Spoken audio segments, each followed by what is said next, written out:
দেখো বন্ধুরা, আমি তো সাজতে গুজতে পারি না, আমি কোনো মেকআপের নামও জানি না।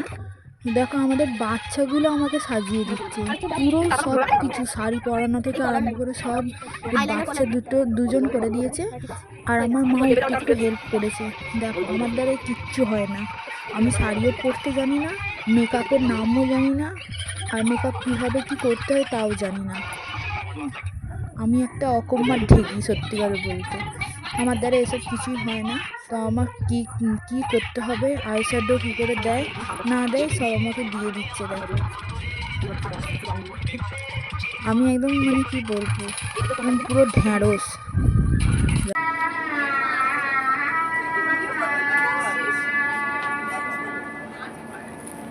বন্ধুরা, এটা আমার বৌদি। হ্যাঁ, তোমরা লাইক কমেন্ট করে দেবে আর বৌদিকে আমার লাগছে বলে দিও।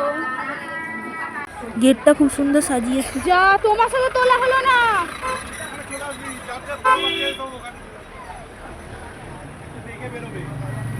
ওখানে আবার চলো, সবাই একসাথে তুলবো।